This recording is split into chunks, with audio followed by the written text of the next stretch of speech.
well, I'm having some contractions, but they're like 15 to 20 minutes apart, and just kept kind of pushing me off, like, no, I don't think it's it. I don't think it's time. But then I check in on her again. She's like, well, I'm just feeling really tired. And then finally that evening, I was like, I just need to call her because she's just not. Like, I just think that maybe she's at a different place than she thinks she is. And sure enough, I called her husband into the phone. He's like, yeah, well, she's saying they're still like 15 to 20 minutes apart. And I said, okay, can you just put her on the phone? And she gets on the phone. She's like, Stephanie, I'm just so tired. And I was like, that's a labor voice. Like, are you sure that they're still that far apart? She's like, yeah, they're not that strong, but I'm just so tired. Yeah. I said, okay, well, you could, if you wanted to, just, take a warm bath, maybe have a glass of wine if you feel comfortable doing that, and see if you could go to bed, see if you could rest for a little bit. Call me in an hour if nothing changes before that, just to let me know, and then we'll go to bed, and maybe you won't have this baby today. But inside I'm thinking, like, okay, I think she's been laboring all day long. Yeah. And it's not accepting the fact that she is. Her voice said it all. Right. And she had had a C-section with her first that was,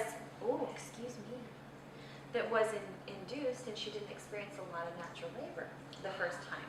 And so, anyhow, her husband calls back 20 minutes later saying, she's having contractions 2 minutes apart and she's in the bathroom screaming right now.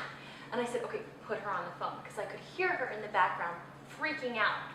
And he puts her on the phone, she's like, Stephanie! Oh my God, this contraction.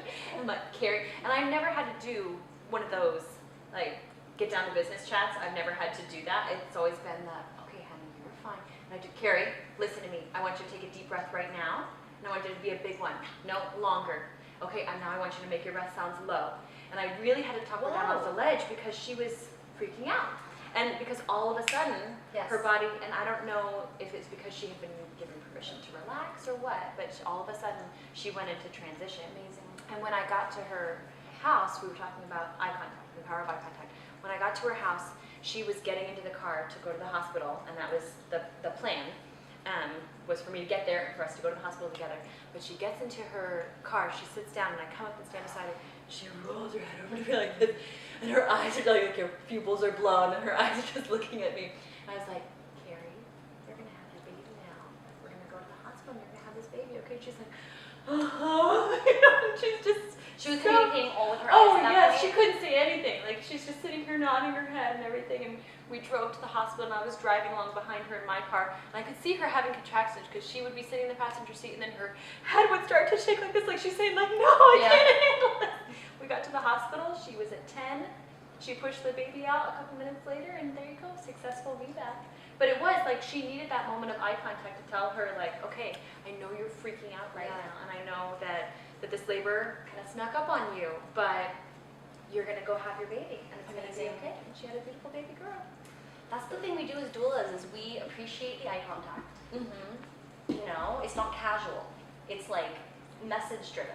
We're like communicating with our eyes. We are. We're saying things. And because sometimes words won't work. Sometimes our clients can't talk, so they're going to communicate with their eyes, or sometimes we are not being effective, they're not able to hear us or whatever. So getting them to look, getting a firm, making eye contact firmly will make them feel better. Yes. It has a physical effect. Yes, absolutely. Totally. Yeah, they've got someplace to ground themselves. They're not freaking out, so it must be okay. And you can handle the pain.